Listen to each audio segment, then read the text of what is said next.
Welcome to a new episode of our beloved podcast, The End, with your host Tariq Ahmed.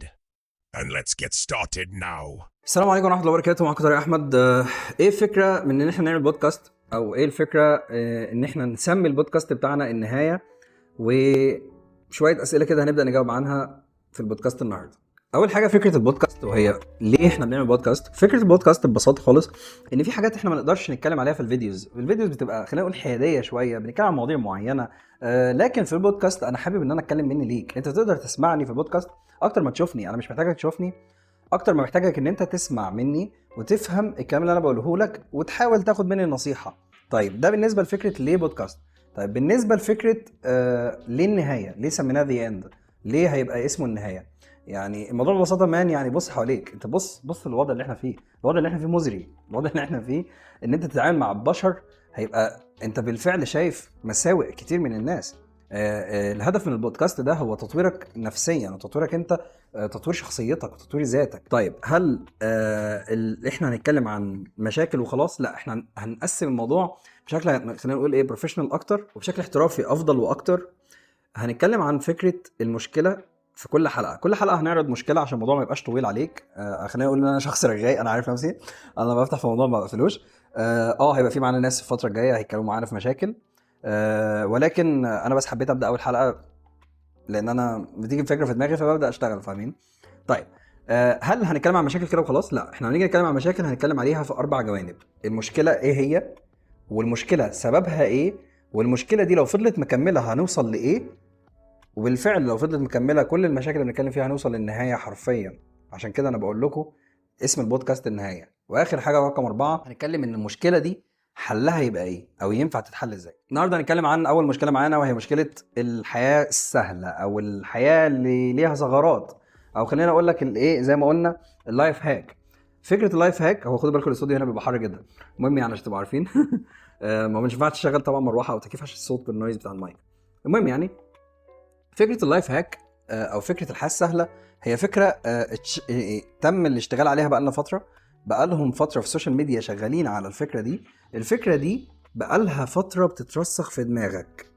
طيب مبدئيا لو انت واحد من الناس اللي بتحب تفتح البودكاست او تفتح الفيديو تاخد منه دقيقه دقيقتين وترميه بعد كده في الزباله، او تاخد منه الحاجه اللي انت عايزها وتقفله، فانا ما انصحكش ان انت تكمل البودكاست من دلوقتي وحاول تقفله، سواء البودكاست وقته طول او وقته اقل. فانت فاقد للهدف الاساسي اللي احنا بنتكلم عليه، وهي هدف ان انت تستفاد، او هدف ان انت تحاول تطور في شخصيتك. طيب ايه فكره اللايف هاك بقى؟ نرجع لموضوعنا. ايه فكره اللايف هاك وايه سببه وايه المشكله اصلا اللي عاملها اللايف هاك؟ دلوقتي المعتقد السائد عند الناس ان الحياه سهله، والحياه مش كده. المعتقد السائد عند الناس ان كل حاجه ليها طريقه، ان كل حاجه ليها حاجه تنجزها. ان مثلا لو انا جيت شلت القلم ده من هنا ونقلته هنا، فلا دي مسافه طويله جدا، اكيد في طريقه ابسط، اكيد في طريقه تخليك اسرع في ان انت تنقل القلم.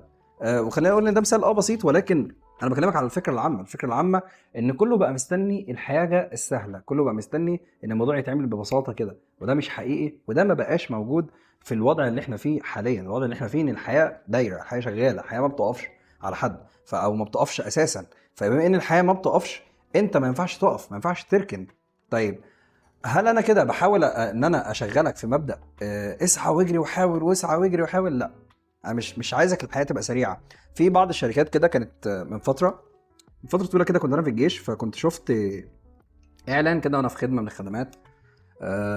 ربنا طبعا يسهل الموضوع على بالنسبه للناس اللي في الجيش، انا خلصت، وبالنسبه للناس اللي لسه هتدخل فربنا معاكم. هو موضوع لطيف، بس انت حاول تبقى ايه تمشي امورك يعني. حابب ان انا اكلمك عن فكره كده شفتها ساعتها. كان في العربيه دي كان مكتوب عليها work hard play hard study hard.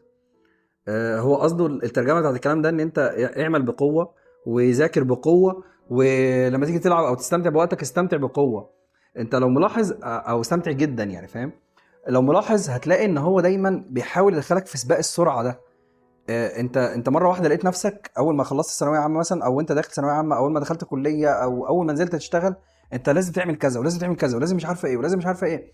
طب ايه يا جدعان، ايه السرعه دي؟ طب حاولوا توقفوا الدنيا يعني، اهدوا. هو انا امتى دخلت في الدخله دي كلها؟ صح. فالفكره في ان انت بقالك فتره في السوشيال ميديا الشركات او اي حد صاحب بيزنس او اي اونر لاي شيء كبزنس او كشركه بيشتغل على ان انت تبقى بتجري في الحياه وبتسعى وي علشان خاطر ينسيك الهدف الاساسي من حياتك، ان انت تبقى مبسوط.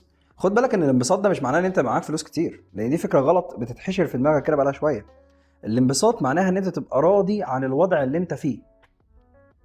انت لازم عشان تتبسط تبقى راضي. الرضا هو اساس كل شيء. انت يعني انا دخلت مثلا كليه حقوق خلاص، او دخلت كليه تجاره، او دخلت مثلا كليه خدمه اجتماعيه يا سيدي.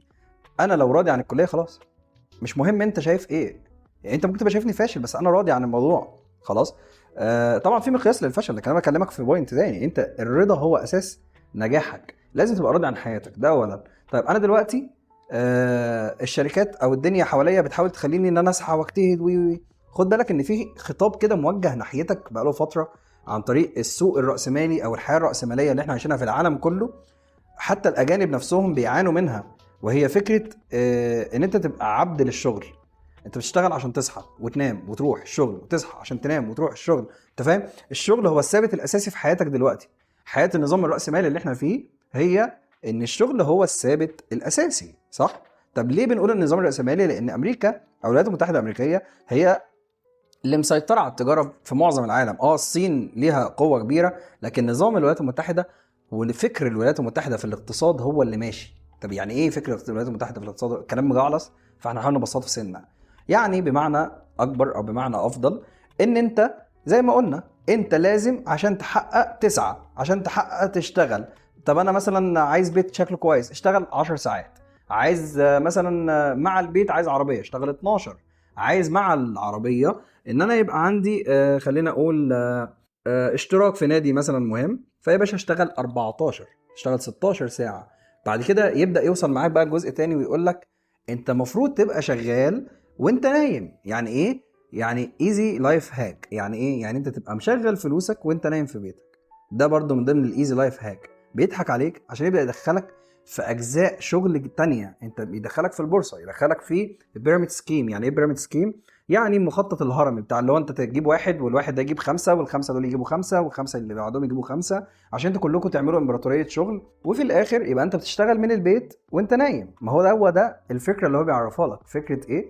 فكرة ان انت تبقى وانت في بيتك شغال. خدت بالك هو عمل ايه؟ هو الاول خلاك في المرحلة الاولى ستيج 1 ان انت تبقى شغال جامد جدا عشان توصل. وفي ستيج 2 عمل ايه؟ قال لك علشان خاطر توصل اكتر، ما انت خلاص بقى جسمك وصحتك ما بقتش اكتر من عدد ساعات الشغل، وده في العالم كله. ففي الستيج 2 قال لك ايه؟ ستيج 2 قال لك انت لازم، او في مرحله تانية لازم تبقى انت عندك بيزنس شغال وانت نايم في البيت. فيبدا يدخلك في شغل البورصه او شغل الاسهم او شغل خلينا نقول زي ما قلنا كده بيراميد سكيم، اللي هو المخطط الهرمي اللي هو بيبقى كله ضحك ده، اللي هو هات خمسه وخمسه شغلوا خمسه، اللي هو بيقولوا عليه تسويق الشبكي عندنا في العالم العربي، لكن هو اسمه بيراميد سكيم في العالم الاجنبي يعني، او في العالم الغربي بمعنى صح. ده بالنسبه للمرحله الثانيه. المرحله الثالثه انت خلاص بقيت رسميا عبد للشغل، انت حياتك كلها شغل. طيب تيجي تبص بقى في وسط كل ده، انت عمرك ما هترضى. وده يرجعنا لنقطه الانبساط. طب انت ليه ما بتبقاش مبسوط ولا عمرك بتبقى عندك الرضا دي؟ لان انت شايف حواليك دايما الناس دي وصلت عن طريق كذا. يجيب لك شخص، دايما في شخص، دايما الشخص ده هو شخص ناجح، شخص مشهور، شخص مكسر الخيال. والشخص المشهور اللي مكسر الخيال ده انت تقدر تبقى واحد منهم. ده اللي بيتقال. يقول لك انت تقدر تبقى زيه. هو معاه فلوس بس انت تقدر تعملها عن طريق ايه؟ اسعى واجتهد واشتغل، اسعى وحط على نفسك، اسعى وبص ومرمط نفسك في قلب الشغل، انت كده تقدر توصل. هو ده الهدف. طب الهدف منه مش ان انت توصل، الهدف منه ان الشركه اللي بتحاول تفهمك ده ان هي تبقى هي اللي بتوصل وهي اللي عندها ارباح وانت بتاخد ملاليم. وهي عشان كده تلاقي الشركات اللي زي كده work hard play hard work smart، الكلام ده كله بيبقى خطاب. قلنا work hard ده المرحله الاولى، يحاول يشغلك بقوه. بعد كده يقول لك work smart not hard، المرحله الثانيه يحاول يشغلك وانت نايم في بيتكم.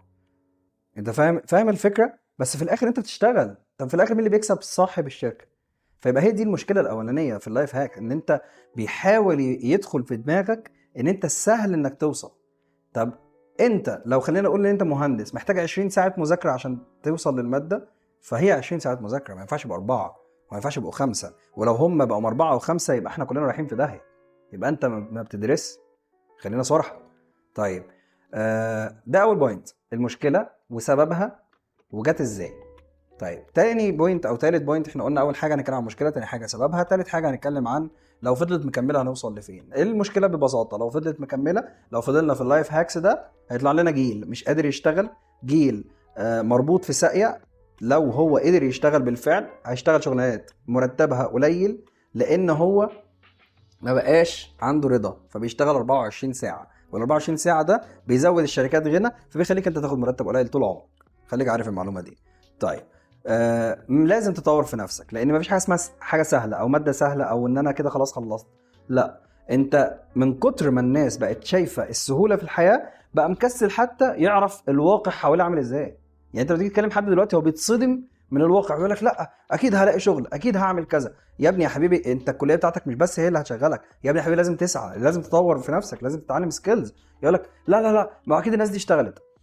انت من كتر ما هو ما بقاش مصدق، بقى ينكر اللي انت بتقوله. ليه؟ لان انت بتحاول تفهمه الواقع عامل ازاي، بقى مش عايز يشوف الواقع.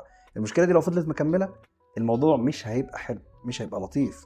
طب حل المشكله دي ايه؟ ودي اخر نقطه معانا، ان انت تبدا تهدى، توقف الجري اللي حوالين دماغك. مش قادر تاخد قرار ان انت تقوم ماسك نفسك كده وتاخد بريك من السوشيال ميديا وتقفل وتقعد يومين كده هدوء، تعمل ديتوكس، تقلل السوشيال ميديا وسلبياتها، وتقعد يا باشا مع نفسك تفكر ايه اللي انت محتاجه في حياتك، محتاج تسعى قد ايه عشان توصل للي محتاجه دوت، وايه الليفل اللي يرضيك. 90% من الناس لو سألته النهارده انت نفسك في ايه مش هيبقى عارف. وانا واحد من الناس لغايه فتره قريبه لسه مقرر انا نفسي ابقى ايه في حياتي. الموضوع كله ليه علاقه بفكره الرضا. حاول ترضى عن حياتك، وحاول تفهم انت عايز ايه وتقدر توصل له ازاي، ولما توصل له خلاص. وحاول دايما ما يبقاش الفكره عندك في الغنى والفلوس، لان الغنى والفلوس يبقى انت كده يا باشا لسه عبد تحت فكره الشغل ودايره الشغل اللي ما بتخلص، لان عمرك ما هتوصل للفكره الغنى الكامل. لان كل ما توصل هتبقى عايز اكتر، كل ما توصل هتبقى عايز اكتر، كل ما توصل هتبقى عايز اكتر. ده كان كل حاجه للبودكاست النهارده، وان شاء الله ما بقاش طولت عليكم. صدقوني دي ثالث مره يتسجل البودكاست، لان اول مرتين كانوا طوال، فانا حبيت ان انا احاول اقصر على قد ما اقدر. وزي ما قلنا انت في خلال الفترات الجايه دي حاول لو هتتابع البودكاست بتاعنا ان شاء الله ان انت ما تزهقش لو احنا بنتكلم في موضوع معين، لان احنا بنحاول نفوقك او نحاول نفهمك ان في مشكله بالفعل، واصعب طريق للعلاج ان انت تعرف انك مريض. ده كان كل حاجه. معاكم طارق احمد. ان شاء الله لو الحلقه عجبتكم او البودكاست عجبكم حاولوا تعرفوني، وان شاء الله هيبقى الفتره الجايه هيبقى في كذا حلقه للبودكاست، وهيبقى في عنا ناس كتير. متشكر جدا على متابعتكم. اتمنى ان تكونوا انبسطتوا النهارده. السلام عليكم.